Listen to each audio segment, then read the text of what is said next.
Okay, so right. welcome to the first ever Forever French podcast. Yeah. Are we really doing this? Just threw it on today.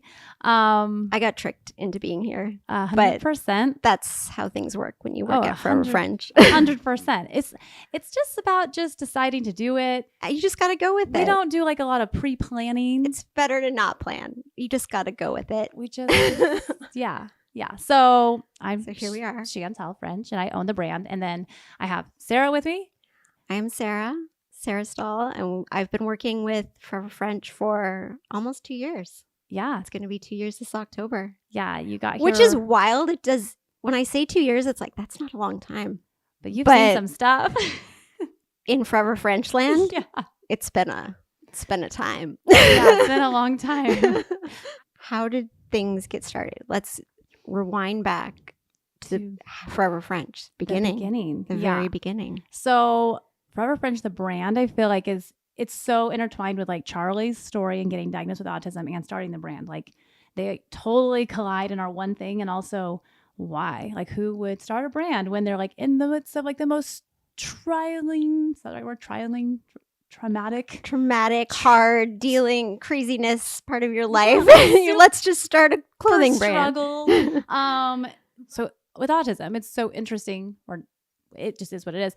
Like you kind of think your child has autism because the doctor suggests it, but then it takes a really long time to actually find out. Get them diagnosed. Yeah, it's a very long process. So it's like maybe start therapy even they're not diagnosed yet. Oh wow. Yeah, so therapy first, and then maybe just like speech and OT, and then get on a wait list. Took 9 months to be able to see a doctor to get her diagnosed. Wow. And so we kind of like knew it was coming, but then you're also like, well, maybe not. So I was at the time like a little bit, I don't know if the word secretive. I just wasn't going like, oh, I think my kid has autism, because I think every parent would kind of be that way of like, I don't want to label my kid something that they're not. Maybe they're just having a moment. Yeah, that's like odd to be like, oh, she's autistic. Oh no, she's not. Yeah. So like it definitely was like very to myself in that time. And that was like that's a long period of time. I feel like maybe everyone doesn't talk about like that is isolating. You're like, okay, I think my kid has this, but I don't really want to say it because I am hoping she doesn't at that time.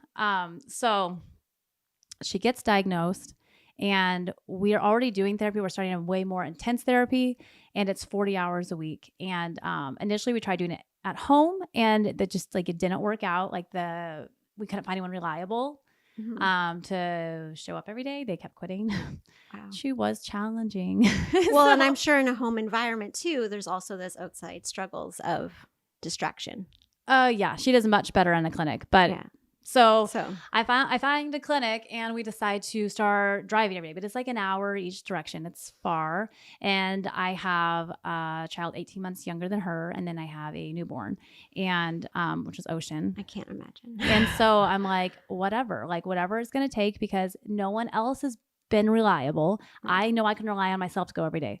I don't know what I'm going to do when I get there, but I'm going to go. Yeah. And so I'm got a baby that's full-time nursing, so I'm just like a milk factory, just like sitting in a waiting room. Transport the baby. So sometimes Paisley could stay home with her dad. Sometimes he was traveling, so sometimes I'd have them both.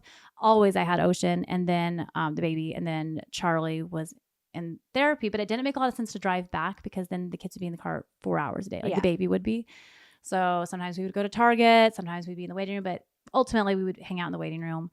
There was like a small area of toys, and he could play there. That was their play area. That was it. And I was researching autism at that point for over a year, because we had been waiting for the diagnosis. She finally has it, and she's starting this in-clinic program.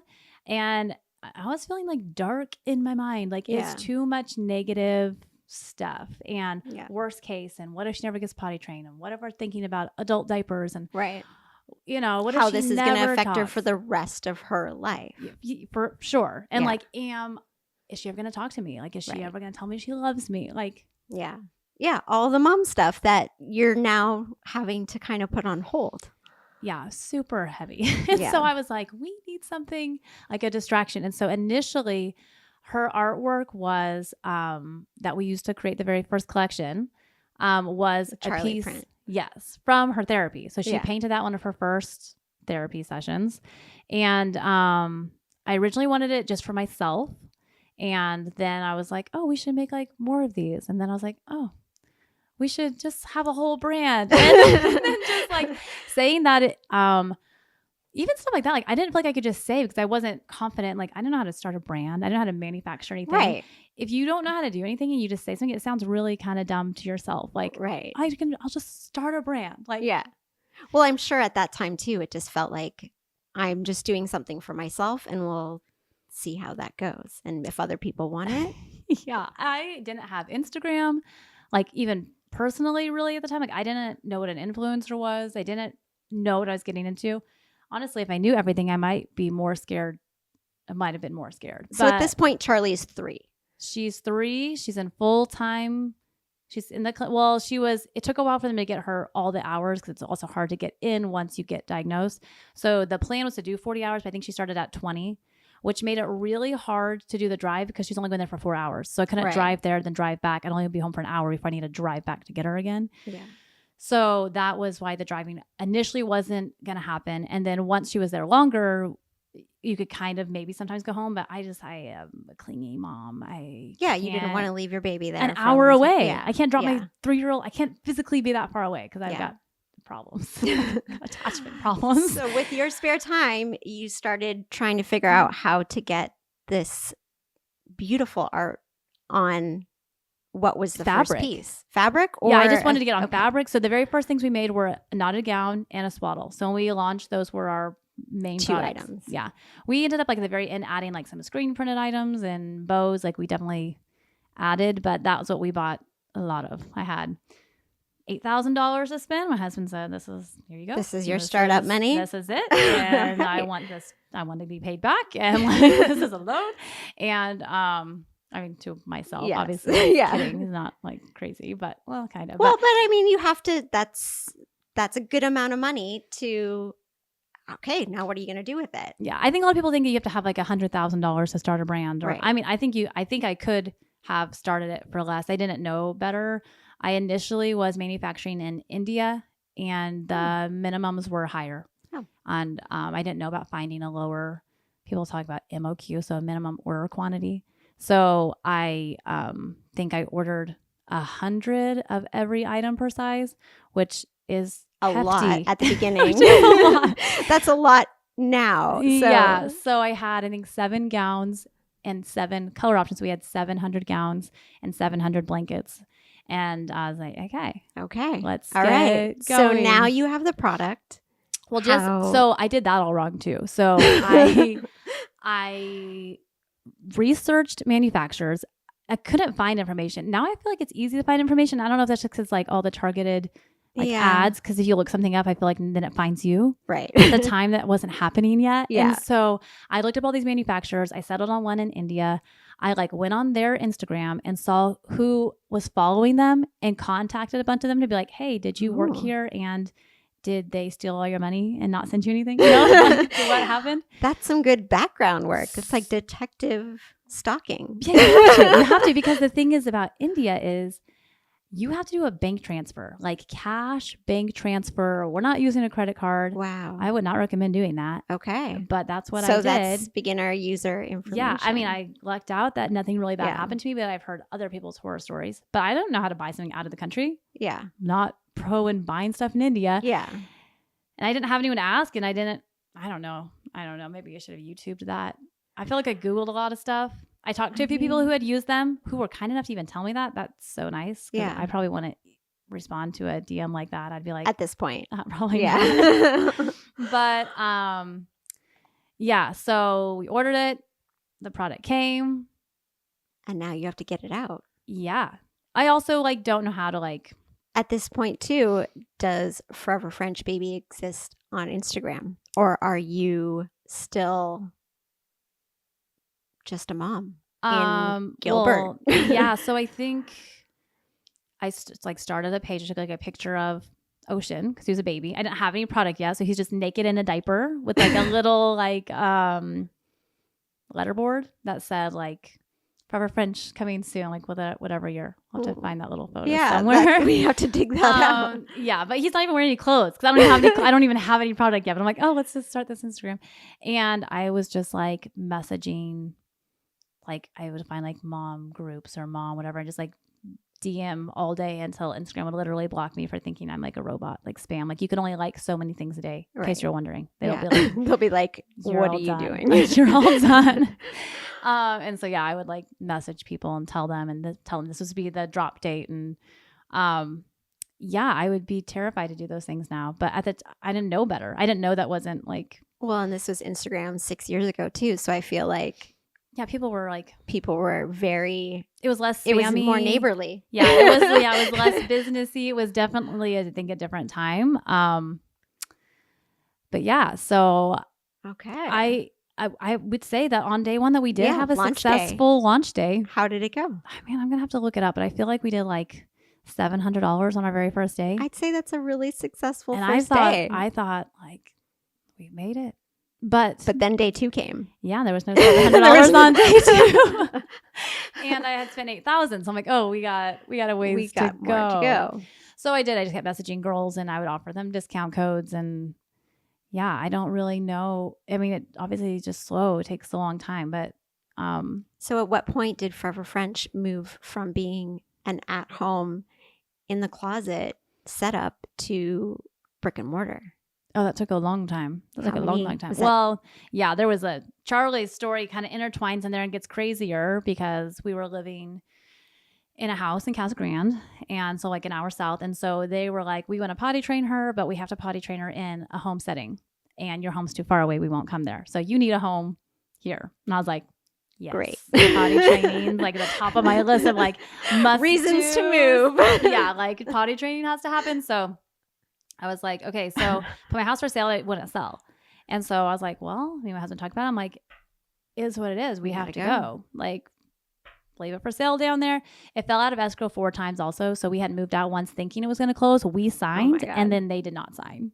Oh my God. So I was like, talk about we're already packed more up. Crazy times. So I'm like, well, let's just like get an apartment. We're moving in. And we thought that we would my husband was traveling like full time at the time. So it was basically just me and the kids. It was going to help me with the driving. Also, Ocean was like 1 year old now and he can't walk because I think he'd been in his car seat too much. He was napping in his car. I was holding him too much. And so I was like, he needs to be able to run all day. Yeah. She needs to get potty trained. So let's just get an apartment, even though it's crazy, even though we're going to have double the bills. Like it's a terrible idea. You have to do it. What are you going to do? Yeah. So also she had been kicked out of school where we lived. So she couldn't go back to preschool. That's another story. Side story. Episode so I was 2. like, so she can't go to school. We need to go. So we get the apartment.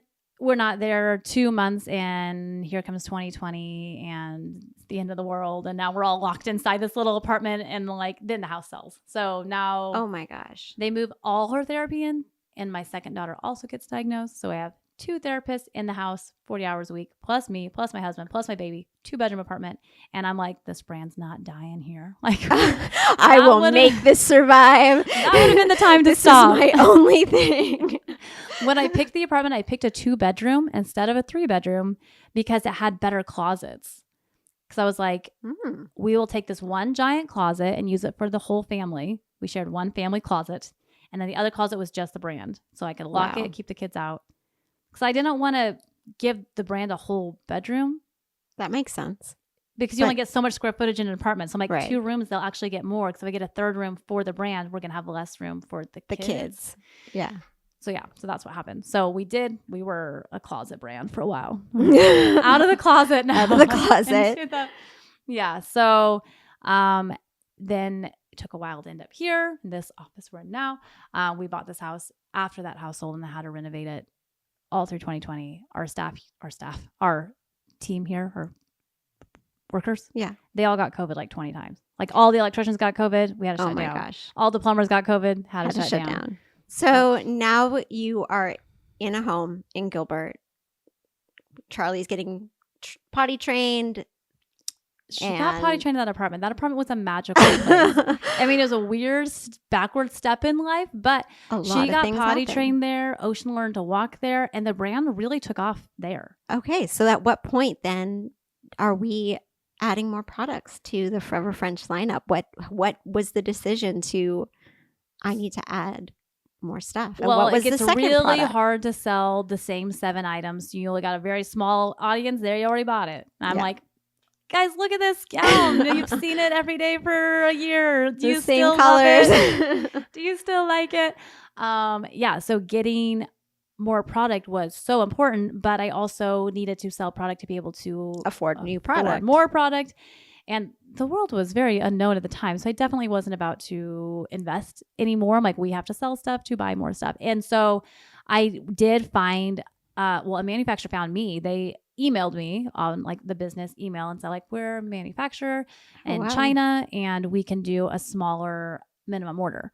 And it was a lot smaller. Like I was able to place an order that only cost me like $1,000 compared to the previous $8,000. Yeah. So I got a very small amount of 2 items. It was like a onesie and a pair of pants, like bamboo onesie and pants. Okay. And that was the next few items that were added. Yes, but that was kind of it. I was like, oh, this is like the aha moment. Like we need to order a lot less and then bring in more variety. Like having so much of one thing is not the way to go. Is not the way. Yeah. But we started doing a lot of markets. So we did like pop-up markets and that helped kind of get through some of that inventory. And, you know, with Charlie's print, we were able to like tell the story about Charlie a lot of places and meet a lot of other families.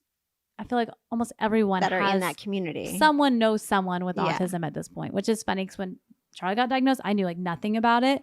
And now I can't imagine a world where I don't know about autism, but I didn't at the time. And so, yeah. So connecting with people at the markets and like our Gilbert community is so good.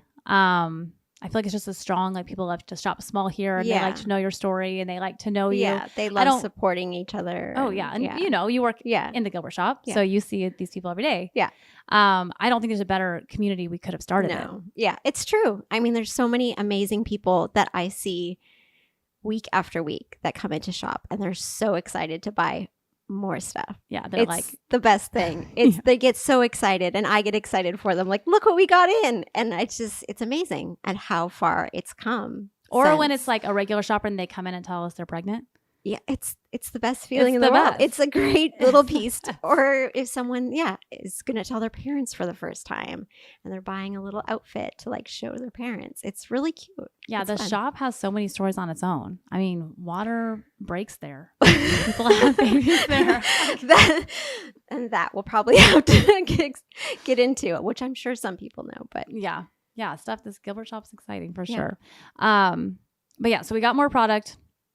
And that we sold through that. And then that just kind of became like, okay, we need to keep new collections coming. So it took a very long time before we were able to drop every Friday and have that much product. But when you opened Gilbert and you went in and you were sharing the shop, how many items did you have in the shop at that time? And did you bring in other baby brands at the beginning? We had to bring in so much because we offered so little. Like we could not fill a store. We couldn't even fill a corner of a store. So, and eventually you kept growing it and growing it. Yeah. So, but the funny thing that was funny was I couldn't even nobody would even sell to me. Nobody would buy my product. Like I wanted to wholesale it and nobody would take it. Nobody. I mean, the same way I was messaging like moms to buy it, I was messaging every boutique in America. Baby boutique. No. Carry my gowns. We don't want that. I couldn't even get into markets, like local markets.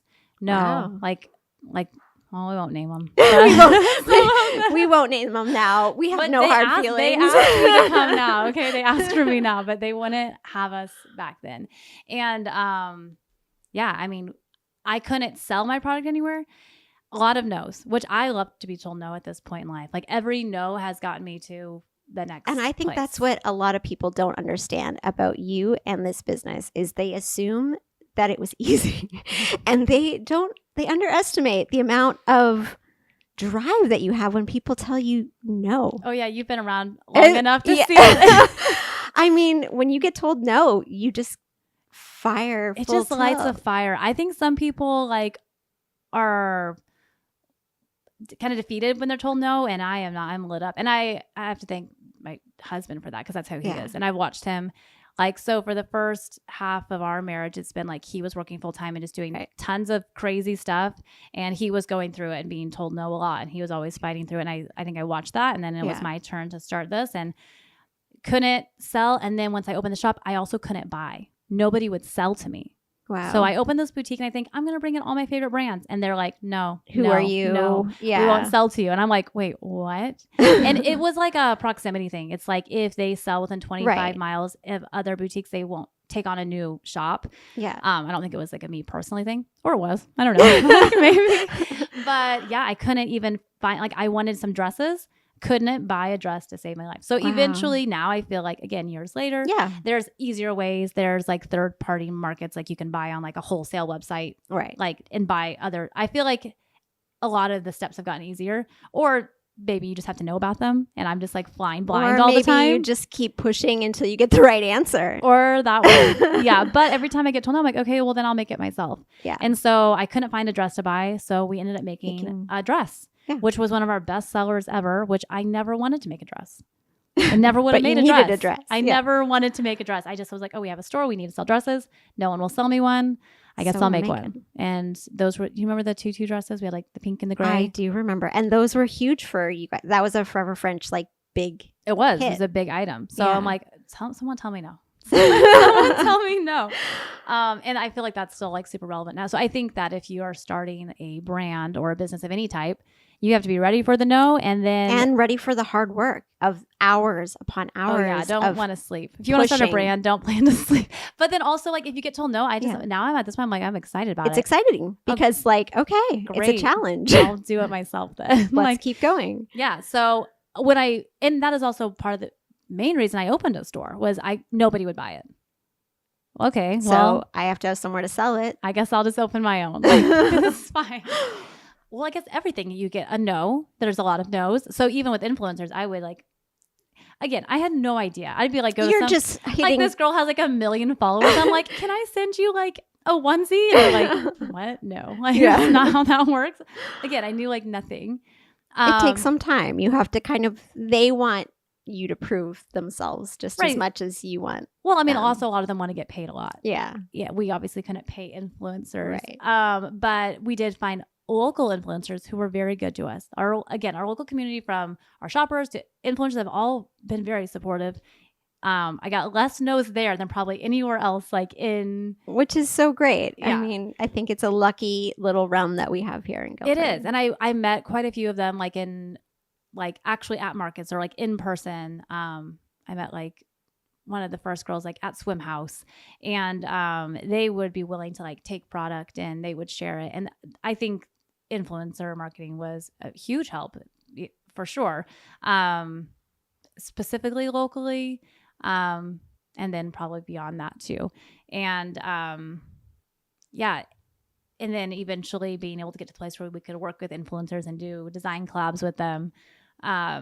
We've worked with a lot of really great girls that it's so convenient for us that they're local. And again, for a long time, I thought every city must have their little pocket of influencers. I didn't realize that wasn't. That's our unique little Gilbert hub. Yeah, no, that's it's just right here. Here. The thought of coming up with your own PJ pattern and your own thing and being able to kind of have that collaboration with a brand is a really cool thing. So you're also offering them something that's fun. Oh, for sure. And I feel like it's so popular now. I feel like everyone is doing it. But I think that we started, a little bit before. We didn't start it, but I feel like it was before it was every influencer had a line. Yeah. So I think it was extra exciting at the time. Yeah. So our first collab ever was with swimwear, and then we continued that one for a couple of years. And then what did we have that? Kendall. We collabed with Kendall. And was that just last year?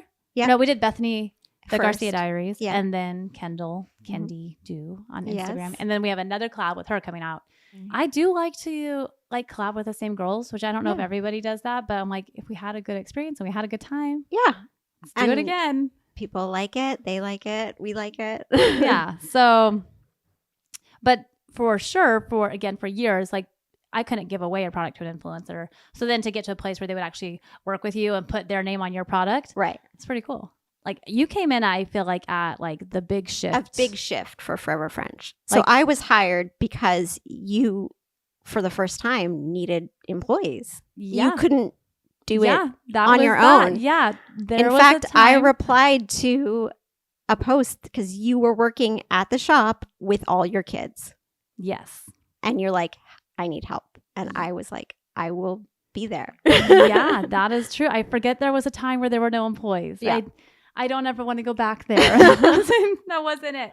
All of that hustle and all of that push is what brought us to where we are today at Forever French, which is 2 stores, 1 Gilbert, 1 in downtown Phoenix, opening 1 in Montana this summer. Yes. And I'd say we have a couple on the back burner too. Oh, yeah. We've got so the Forever French stories growing day by day. It's not a slow, steady walk. It's like upstream, swimming upstream. Yeah, swimming upstream. Yeah. There's just so many, even for us to even decide like where to go next. Like we get a lot of asks for us to be in California. Oh, yeah. There's no determining factor there. And we also get a lot of asks for Texas. Which could happen. And we've gotten a few Salt Lake City questions. But I mean, even like outside of stores, just like online, like what products do you bring in next? And like, do we move to Amazon, which we did this year? And like, are we going to do wholesale to other stores, which we are trying? But there's so many avenues. It's a fast train. You got to jump on and keep going. Yeah. There's no necessarily slowing down. Yeah. Train keeps on moving. Yeah. So. And we keep going. We'll see what happens next. Yeah, I think Kalispell should be the next big, like, exciting thing, opening that store. I can't wait. I cannot wait. And then, yeah, it's like a low-key plan, but hopefully Salt Lake City, which we haven't said online. So if anyone actually listens to this, they'll get to hear new information. Ooh, insider. So I guess this train keeps moving fast. We're going to see what happens next and see what we talk about on the next episode.